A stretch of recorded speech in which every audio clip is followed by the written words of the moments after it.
O presidente Donald Trump disse que vai interromper a entrada de imigrantes de países de terceiro mundo. A política anti-imigração dentro dos Estados Unidos está cada vez pior, está cada vez mais restrita. O Eliseu Caetano volta então com a gente para falar sobre isso. Eliseu, o que ele falou? Tem brasileiro também que pode ser, enfim, não entrar? Tem as nações que sofrerão mais retaliações, que poderão entrar ou não? Cuidado, hein, meu amigo, seu visto tá em dia?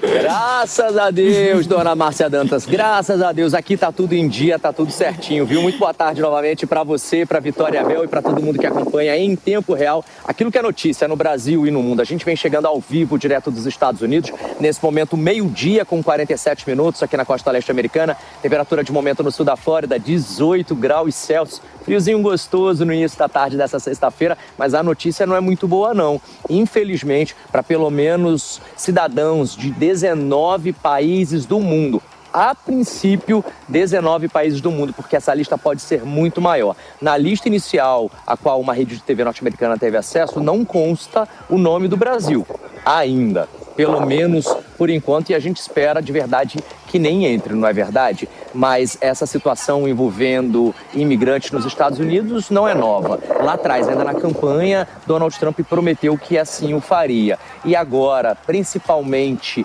impulsionado por esse ataque terrorista doméstico que aconteceu há 2 dias atrás na capital americana, Washington, D.C., que infelizmente vitimou uma militar da Guarda Nacional que estava fazendo patrulhamento de rotina e deixou um outro guarda que estava fazendo patrulhamento junto com ela gravemente ferido. Aliás, ele ainda segue ferido e hospitalizado. Donald Trump está capitalizando em cima disso para continuar e até fortalecer a sua agenda anti-imigrantes, viu? Uma nova publicação feita na sua rede social, ele disse que o governo vai pausar agora, em caráter efetivo e imediato, a migração de todos os países de terceiro mundo. Foi assim que ele chamou.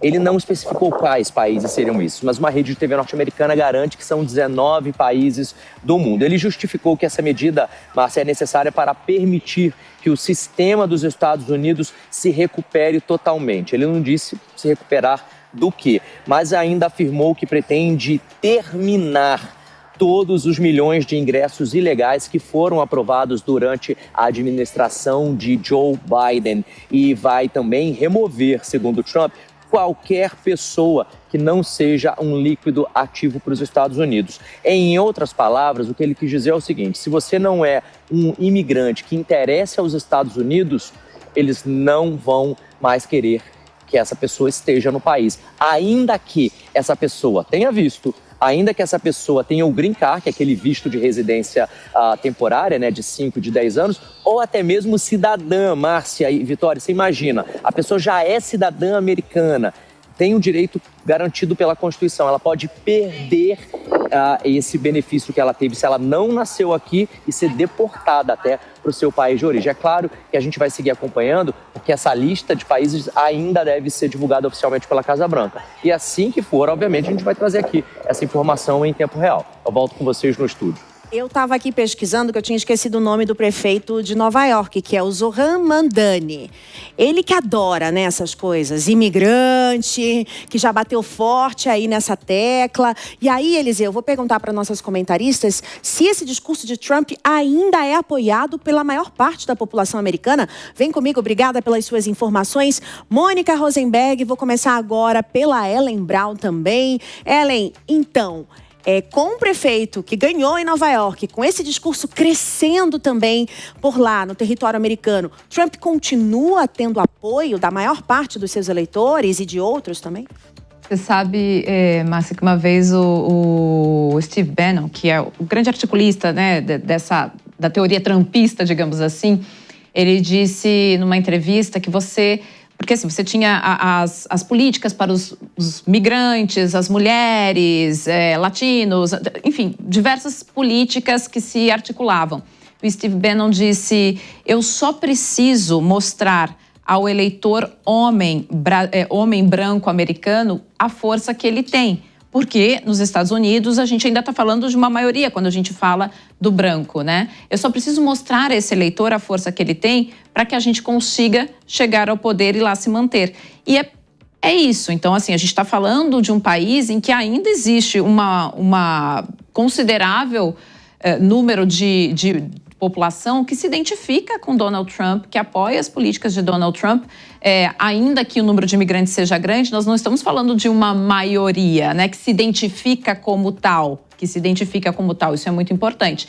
Então, quando a identificação ela é maior, você consegue fazer essa virada e uma virada que se perpetue mais no poder neste sentido, quando a gente fala de políticas anti-imigração.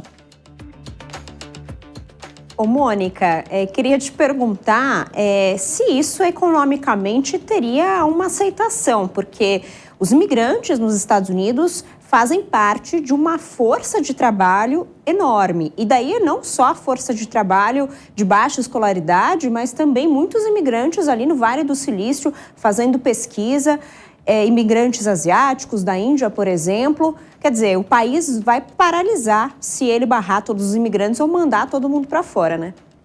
Vitória, você tem razão no que você diz. Os Estados Unidos sempre foi um grande imã de cérebros, ele sempre ofereceu incentivos para que os melhores alunos do mundo inteiro viessem estudar nos Estados Unidos.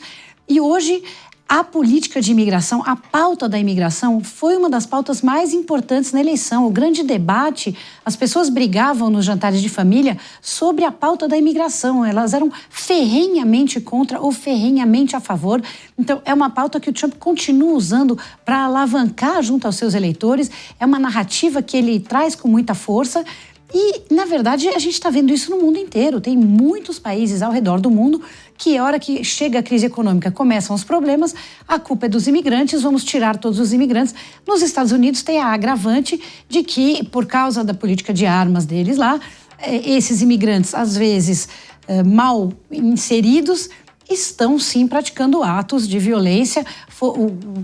Esse que cometeu o atentado lá em Washington era um afegão que veio numa grande leva de aliados que Biden trouxe, de aliados do Afeganistão que foram aliados às tropas americanas. E aí eles chegam nos Estados Unidos e não se encaixam direito, e isso acaba depois trazendo problemas. Então é uma política que faz sentido para o americano médio. Tem sim, continua tendo apoio. Vamos lembrar que o Trump teve voto de imigrantes das primeiras fases. Então, pessoas que vieram do México, que vieram da América Latina e que votavam neles, porque não queriam esses novos imigrantes. Então, economicamente, haverá sim uma grande perda, é uma força de trabalho importante, mas me parece que é um caminho sem volta para o governo Trump.